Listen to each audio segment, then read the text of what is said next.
Shalom Lohim, haleluya, puji nama Tuhan. Semangat pagi Bapak Ibu Saudara yang dikasihi Tuhan kita, Yesus Kristus. Jumpa lagi bersama saya Pendeta Samuel Mawuntu dalam Renungan Pagi ke 1959 hari Renungan Pagi ini mengudara. Puji Tuhan. Bapak Ibu Saudara yang dikasihi Tuhan, sebelum kita membaca, mendengarkan, dan merenungkan firman Tuhan hari ini, mari kita berdoa, minta pimpinan Roh Kudus. Kita berdoa. Bapa di surga, berbicaralah kepada kami semua. Pakai firman Tuhan ini untuk menegur kami, menasihati kami, meneguhkan iman percaya kami. Dan biarlah firman Tuhan ini memberkati kami semua. Di dalam nama Tuhan Yesus yang adalah firman Allah yang hidup, kami berdoa. Amin. Haleluya. Bapak Ibu Saudara yang dikasihi Tuhan, bersama dengan saya kita akan belajar Alkitab. Dari kitab Kejadian sampai kitab Wahyu. Mari buka Alkitab kita dalam kitab 2 Tawarik pasal 30. Ayat 1 sampai ayat 9. Demikian firman Tuhan. Kemudian Hizkia mengirim pesan kepada seluruh Israel dan Yehuda, bahkan menulis surat kepada Efraim dan Manasye, supaya mereka datang merayakan Paskah bagi Tuhan Allah orang Israel di rumah Tuhan di Yerusalem. Raja bersama-sama para pemimpin dan seluruh jemaah di Yerusalem merancangkan untuk merayakan Paskah pada bulan kedua. Karena mereka tidak dapat merayakannya pada waktunya, sebab para imam belum menguduskan diri di dalam jumlah yang cukup dan rakyat belum terkumpul di Yerusalem. Rancangan itu diterima baik oleh raja dan seluruh jemaah. Mereka memutuskan untuk menyiarkan maklumat di seluruh Israel dan Berseba sampai Dan, supaya masing-masing datang ke Yerusalem merayakan Paskah bagi Tuhan Allah Israel, karena mereka belum merayakannya secara umum seperti yang ada tertulis. Maka berangkatlah pesuruh-pesuruh cepat ke seluruh Israel dan Yehuda, membawa surat dari raja dan para pemimpin, dan mengatakan sesuai dengan perintah raja, "Hai orang Israel, kembalilah kepada Tuhan Allah Abraham, Ishak dan Israel. Maka ia akan kembali kepada yang tertinggal daripada kamu, yakni mereka yang terluput dari tangan raja-raja Asyur. Janganlah berlaku seperti nenek moyangmu dan saudara-saudaramu yang berubah setia terhadap Tuhan Allah nenek moyang mereka, sehingga ia membuat mereka menjadi kedahsyatan seperti yang kamu lihat sendiri. Sekarang, janganlah tegar tengkuk seperti nenek moyangmu. Serahkanlah dirimu kepada Tuhan, dan datanglah ke tempat kudus yang telah dikuduskannya untuk selama-lamanya. Serta beribadalah kepada Tuhan Allahmu, supaya murkanya yang menyala-nyala undur daripadamu. Karena bila mana kamu kembali kepada Tuhan, maka saudara-saudaramu dan anak-anakmu akan mendapat belas kasihan dari orang-orang yang menawan mereka, sehingga mereka kembali ke negeri ini. Sebab Tuhan Allahmu pengasih dan penyayang.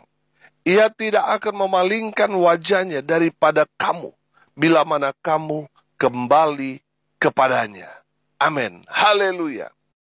Bapak Ibu Saudara yang dikasihi Tuhan, dalam konteks kebenaran firman Tuhan ini, yang memerintah kerajaan Yehuda adalah Raja Hizkia.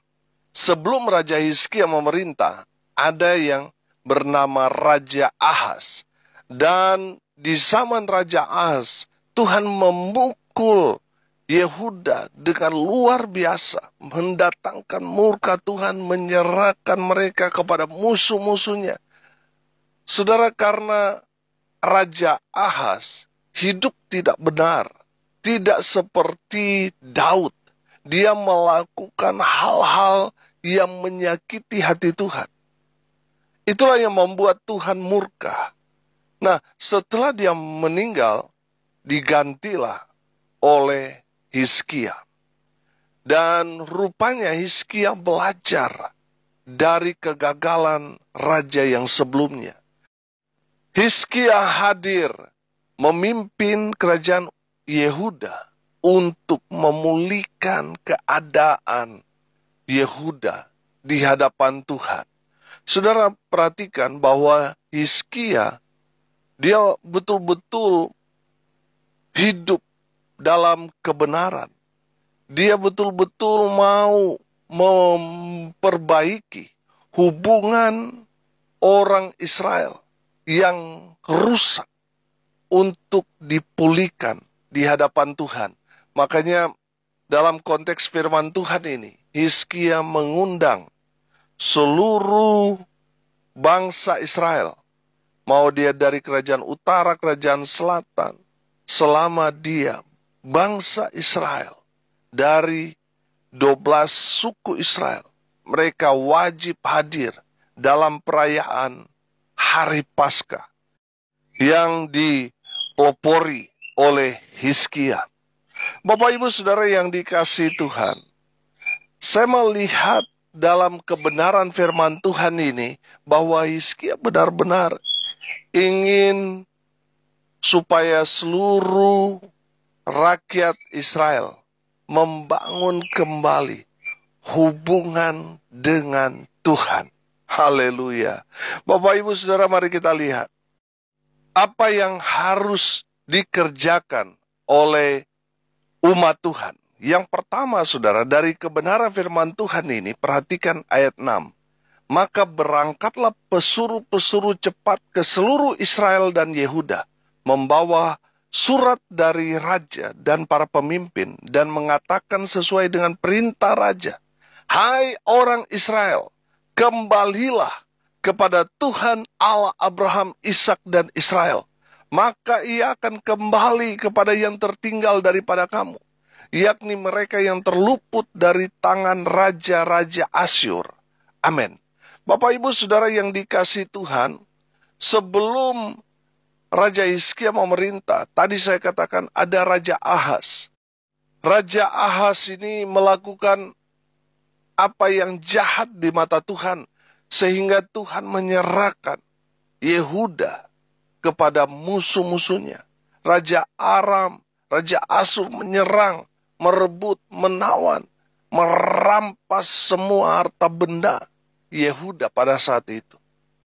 Dan banyak yang ditawan. Saudara yang dikasihi Tuhan, dalam momen perayaan Paskah ini, Raja Hizkia memberikan pesan undangan kepada seluruh rakyat Israel untuk datang merayakan Paskah di Yerusalem. Saudara yang dikasihi Tuhan, firman Tuhan ini mau bicara tentang pertobatan. Amin. Sebelum mereka dipulihkan, satu langkah yang harus mereka lakukan adalah bertobat. Amin. Saudara yang dikasihi Tuhan, kalau saudara mau dipulihkan Tuhan, mungkin saat ini saudara terpuruk karena ulah saudara sendiri yang menjauh dari Tuhan, sehingga Tuhan mengizinkan hal-hal yang tidak baik saudara alami. Saya mau katakan saudara, kalau saudara masih hidup, itu berarti Tuhan masih mengasihi saudara. Tuhan masih memberi saudara kesempatan bertobat, kembali kepada Tuhan. Dan saya percaya saudara, saudara pasti akan dipulihkan oleh Tuhan. Amin. Ketika saudara bertobat kembali ke jalan Tuhan, saudara akan dipulihkan oleh Tuhan. Saudara, bukankah seruan pertobatan diserukan oleh Rasul Yohanes Pembaptis? Di awal pelayanannya, dia berkata, Matius 3 ayat 2, bertobatlah sebab kerajaan Allah sudah dekat. Bapak Ibu Saudara yang dikasihi Tuhan, melihat keadaan dunia yang sekarang ini, peperangan di Timur Tengah yang semakin menjadi. Saya mau bilang bahwa Israel itu ibarat tubuh manusia. Itu adalah jantung, saudara. Jadi kalau jantung bermasalah, seluruh badan akan turut merasakannya. Saudara, saya percaya Israel ini adalah awal pelayanan Tuhan. Dan di sana juga Tuhan akan mengakhirinya. Ibarat saudara lari, saudara. Di mana startnya di situ, finishnya juga di situ. Betul? Jadi saudara, di mana Tuhan mengawali pelayanan di Yerusalem, di Israel, demikian juga Tuhan akan mengakhiri zaman ini di sana. Saudara lihat, dunia memanas karena peperangan yang terjadi di Israel. Saling dukung-mendukung antara Israel dan Palestina. Semakin membuat dunia ini semakin panas. Saudara yang dikasihi Tuhan, itu artinya Tuhan sudah semakin dekat. Tuhan sudah mau datang. Makanya saudara, bertobatlah. Melihat tanda-tanda dunia yang terjadi sekarang. Ini mengindikasikan bahwa sudah tidak lama lagi Tuhan akan segera datang. Bertobatlah, sebab kerajaan Allah sudah dekat. Saudara, di saat saudara bertobat dari kehidupanmu, Tuhan akan memberikan saudara keselamatan. Sama seperti di akhir hidup dari seorang penyamun yang ada di sebelah Tuhan Yesus di atas kayu salib di Bukit Golgota itu. Di detik-detik terakhirnya, dia bertobat. Dan Tuhan Yesus berkata, pada hari ini juga engkau dan aku bersama-sama di Firdaus. Haleluya. Bapak Ibu Saudara yang dikasihi Tuhan, mungkin dalam keadaan ketika saudara bertobat, tidak dipulihkan seperti masa jayamu. Tapi minimal hubunganmu dengan Tuhan dipulihkan. Itu yang paling terpenting. Mungkin sekali keadaan ekonomimu tidak kembali seperti waktu masa-masa jayamu. Tapi minimal saudara diselamatkan karena pertobatan saudara. Walaupun ekonomi saudara tidak dipulihkan 100%. Tapi minimal hidupmu diselamatkan oleh Tuhan Sang Juru Selamat kita. Haleluya. Bertobatlah. Selama kita masih hidup, apapun yang terjadi dalam hidup kita, itu berarti Tuhan masih mengasihi kita. Tuhan memberi kita kesempatan untuk bertobat supaya kita diselamatkan.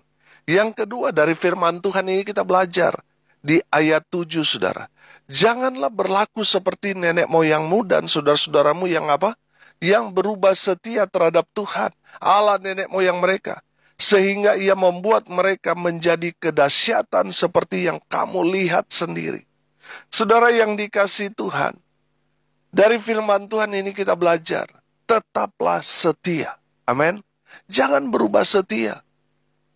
Ada banyak orang berubah setia ketika sudah bicara uang, saudara. Diberikan bonus, diberikan hadiah, berubah setia. Saudara, Ahaz, raja sebelum Hizkia, dia dalam murka Tuhan, bukannya bertobat, malah dia semakin berubah setia. Dia semakin parah, saudara. Dan murka Tuhan semakin menghantam Raja Ahaz dan juga Yehuda. Bapak Ibu Saudara yang dikasihi Tuhan, saya menangkap begini. Mereka yang berubah setia, tidak setia mengikut Tuhan, tidak setia melayani Tuhan, mereka akan kena murka. Banyak orang saya melihat dulunya pelayanan luar biasa, tapi di saat dia tidak melayani, saudara, ada rasa kosong dalam dirinya. Dan banyak penyesalan-penyesalan yang akan dia alami. Saudara, saya mau katakan bahwa melayani Tuhan itu hal yang luar biasa. Saya merenungkan, saudara, bahwa kita diciptakan Tuhan untuk melayani Dia, melayani Raja di atas segala raja. Saudara, kalau saudara punya talenta, punya kerinduan untuk melayani, tapi saudara tidak melayani, saudara akan hidup dalam penyesalan. Saudara, yang memberikan kita talenta, yang memberikan kita berkat, itu Tuhan. Kalau kita hidup sampai sekarang ini dipelihara Tuhan, saudara, kita membalas kepada Tuhan itu dengan cara melayani Tuhan. Amin. Bapak Ibu Saudara yang dikasihi Tuhan, tetaplah setia mengikut Tuhan walaupun banyak tantangan, banyak pergumulan, tapi tetaplah setia. Tetap setia melayani Tuhan sampai Tuhan datang. Amin. Saudara, karena ada upah yang Tuhan sudah sediakan bagi mereka yang setia. Haleluya. Dan yang terakhir, dari kebenaran firman Tuhan ini, kita belajar di ayat 8, perhatikan. Sekarang janganlah tegar tengkuk seperti nenek moyangmu. Serahkanlah dirimu kepada Tuhan dan datanglah ke tempat kudus yang telah dikuduskannya untuk selama-lamanya. Serta beribadahlah kepada Tuhan Allahmu, supaya murkanya yang menyala-nyala undur daripadamu. Amin. Bapak Ibu Saudara yang dikasihi Tuhan, pesan yang ketiga, jangan tegar tengkuk. Jangan keras hatimu, jangan kepala batu. Saudara sudah diperingatkan Tuhan, sudah ditegur, tapi saudara masih belum bertobat. Saudara masih keras hati. Saudara masih tidak mau pergi beribadah. Saudara, saya mau katakan begini. Ada banyak orang yang sakit hati kepada gembalanya, kepada pendeta, sehingga mereka antipati pergi ke gereja, nggak mau, saudara. Saudara yang dikasihi Tuhan, kalau saudara tidak mau pergi ke gerejanya karena saudara malu, sakit hati kepada gembala, saudara mati, saudara akan binasa. Saudara, kita diproses. Gembala diproses oleh jemaatnya, jemaat diproses oleh gembalanya. Kita saling menajamkan satu dengan yang lain. Jadi saudara, jangan keraskan hatimu. Orang yang keras hati itu karena masih sombong, masih ego. Dan orang yang sombong, orang yang ego itu akan mati dalam kebinasaannya. Makanya saudara bertobat, saudara. Jangan keraskan hatimu, bertobat. Bapak Ibu Saudara yang dikasihi Tuhan, firman Tuhan ini katakan, serahkanlah dirimu kepada Tuhan. Beribadahlah kepada Tuhan supaya apa? Murkanya undur daripadamu. Kalau saudara ditegur Tuhan dengan sakit penyakit, dengan perekonomian, saudara bangkrut dan sebagainya, saudara, itu karena saudara sebelum mendengar firman Tuhan ini, saudara keras kepala, saudara sombong. Dan Tuhan izinkan itu terjadi. Saudara mengalami pukulan telak saat ini. Tuhan mau saudara, jangan keraskan hatimu. Serahkan kepada Tuhan. Datang kepada Tuhan. Beribadah kepada Tuhan. Dan percayalah, Tuhan pasti memulihkan keadaan saudara. Amin. Mari kita berdoa. Bapa di surga, kami mengucap syukur berterima kasih atas segala kebaikan Tuhan yang sudah melawat kami dengan kebenaran firman-Mu ini. Kami ditegur oleh firman Tuhan ini. Kami berdoa, biarlah yang ditegur firman Tuhan ini, mereka bertobat. Mereka yang mulai berubah setia, kembali setia kepada Tuhan. Mereka yang keras hati, keras kepala, mereka menyerahkan hidup mereka kepada Tuhan. Hamba berdoa, dalam nama Tuhan Yesus, biarlah kuasa Tuhan melawat semua pendengar sehingga mereka dipulihkan dan diberkati oleh Tuhan. Bapa di surga, hamba berdoa, biarlah kuasa firman, berkat-berkat Tuhan tercurah atas semua pendengar dimanapun mereka berada. Hamba berdoa, biarlah berkat Tuhan turun memenuhi semua pendengar. Bapak Ibu Saudara yang dikasihi Tuhan, arahkanlah hatimu dan terimalah berkat dari Tuhan Yesus. Tuhan memberkati engkau dan melindungi engkau. Tuhan menyinari engkau dengan wajah-Nya dan memberi engkau kasih karunia. Tuhan menghadapkan wajah-Nya kepadamu dan memberi engkau damai sejahtera. Di dalam nama Tuhan Yesus, sumber segala berkat. Bapak Ibu Saudara yang percaya, diberkati Tuhan, katakan amin. Puji Tuhan. Bapak Ibu Saudara yang dikasihi Tuhan, kalau saudara merasa diberkati melalui renungan pagi ini, bagikan juga kepada saudara-saudara yang lain, supaya mereka juga diberkati. Karena untuk itulah kita dipanggil, untuk jadi berkat. Salam kasih dari Bali, saya Pendeta Samuel Mabuntu. Sampai jumpa besok pagi. Tuhan Yesus memberkati kita semua. Haleluya.